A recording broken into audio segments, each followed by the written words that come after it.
जय सिया राम जय जय सिया राम जय सिया राम जय जय सिया राम। असुर मारिता परिशुर ना कहीं निज श्रुति से तू जग विसतार विशर जस राम जन्म कर हेतु सियावर रामचंद्र पद जय शरणम। जय सिया राम जय जय सिया राम जय सिया राम जय जय सिया राम।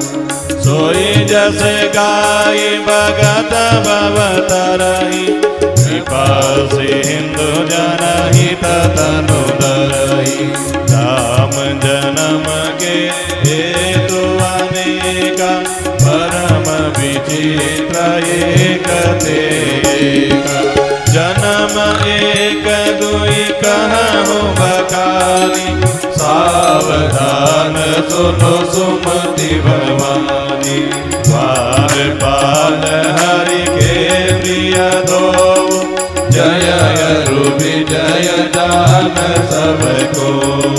विप्रश्राप दे दोनों भाई तामस असुर देह तिन पाई। कनक कशिपु हाटक लोचन जगत विदित सुरपति मद मोचन। विजयी समर वीर विख्यात धरि बराह बपुए कनिपाता। होय नर हरि दोसर पुनि मारा जन प्रहलाद सुजस विस्तारा। जय सिया राम जय जय सिया राम जय सिया राम जय जय सिया राम।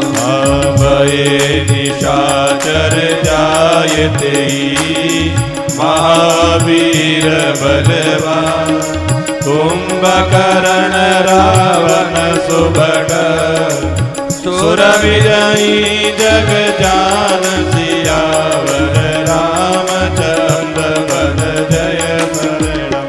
राम जय सिया राम जय जय सिया राम जय सिया राम जय जय सिया राम। कि प्रभु अवतार क्यों लेते हैं? जब जब इस धराधाम पर आसुरी प्रभाव बढ़ जाता है, गौ ब्राह्मण पृथ्वी इन सब पर संकट आता है, तो उस संकट को दूर करने के लिए परमात्मा विभिन्न प्रकार से अपना शरीर धारण करते हैं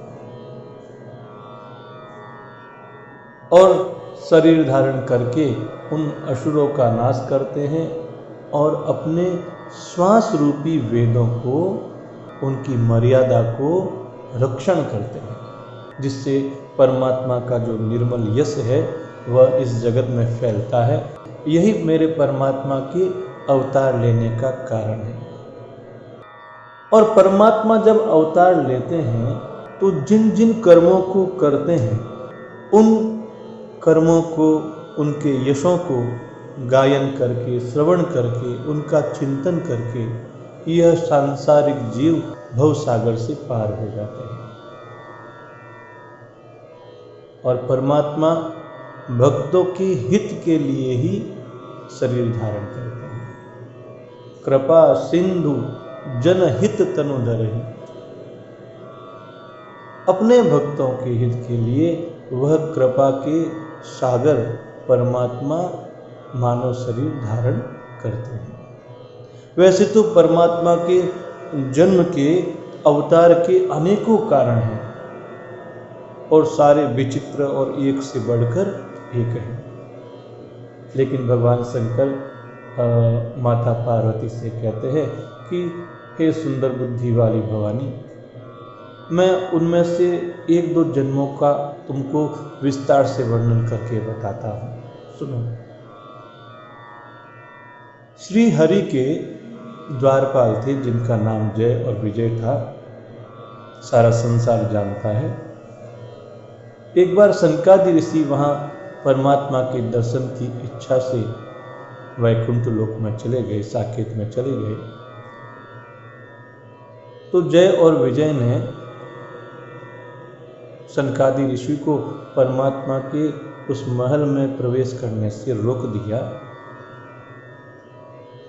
तो उनके इस अपराध के कारण सनकादि ऋषियों ने उन दोनों को श्राप दे दिया। उन दोनों ने उन ब्राह्मणों के शाप से असुरों का तामसी शरीर प्राप्त किया। असुरों के शरीर में वे लोग सतयुग में हिरण्याक्ष और हिरण्यकशिपु के नाम से राक्षस हुए, जिसमें हिरण्याक्ष को भगवान वाराह ने उद्धार किया था और हिरण्यकशिपु का उद्धार भक्त प्रहलाद की रक्षार्थ भगवान ने नरसिंह रूप धारण करके किया। इन दोनों की वहां परमात्मा के हाथ से मृत्यु होने के बाद भी इन्होंने पुनः असुर योनि प्राप्त की। उसका कारण था, जब सनकादि ऋषियों ने, ब्राह्मणों ने इन्हें श्राप दिया तो इन्हें 3 जन्म तक असुर होने का श्राप दिया था। इसी कारण यह हिरण्याक्ष और हिरण्यकशिपु आगे जाकर के कुंभकर्ण और रावण के नाम से असुर हुए। सारे जगत में इन्होंने अपना यश फैला रखा था। भगवान के द्वारा मारे जाने पर भी हिरण्याक्ष और हिरण्यकशिपु का उद्धार नहीं हुआ, वे मुक्त नहीं हुए। उसके पीछे कारण था ब्राह्मण का वचन। देखो, वैसे तो परमात्मा का नाम यदि अंत समय में आ जाता है तो व्यक्ति मुक्त हो जाता है, लेकिन परमात्मा का ऐसा स्वभाव है कि वह ब्राह्मणों के वचनों को बहुत आदर देते हैं। अतः उस ब्राह्मण के वचन की सत्यता को साबित करने के लिए हिरण्याक्ष और हिरण्यकशिपु वापस से कुंभकर्ण और रावण के रूप में अवतार लिए हैं। जय सिया राम, जय जय सिया राम, जय सिया राम, जय जय सिया राम। भये निशाचर जायते महावीर बलवान, कुंभकर्ण रावण सुबड़, सुर विजयी जग जान सियावर रामचंद्र बल जय शरणम राम। जय सिया राम, जय जय सिया राम, जय सिया राम, जय जय सिया राम। मुकुटन भये हते भगवान, दीन जन्म द्विज वचन प्रवान।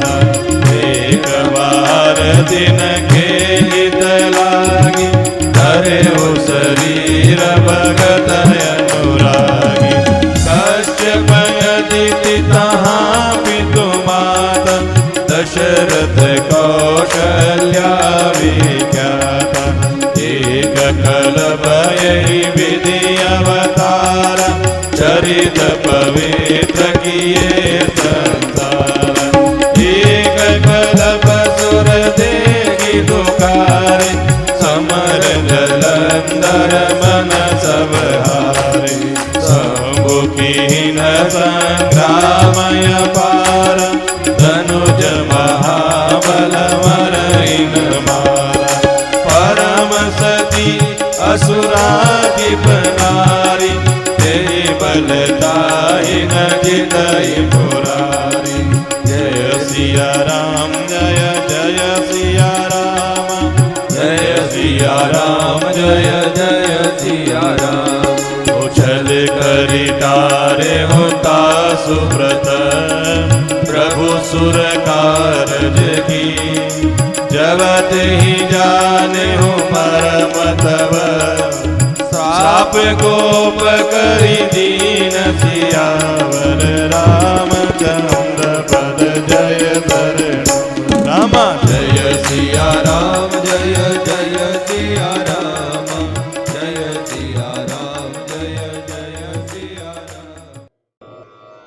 यह अवतार इन्होंने त्रेता के युग में लिया और द्वापर में शिशुपाल और दंतवक्त्र के रूप में भी पुनः अवतार लिया।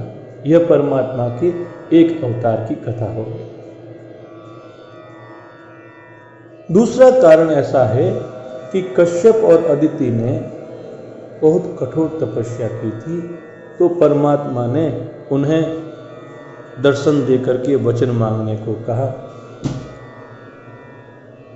दोनों ने कहा कि प्रभु आपके जैसा पुत्र चाहते हैं।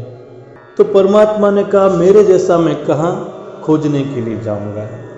अतः परमात्मा ने उनकी उस तपस्या से प्रसन्न होकर के आशीर्वाद दे दिया कि आपका पुत्र होकर के मैं अवतार लूंगा।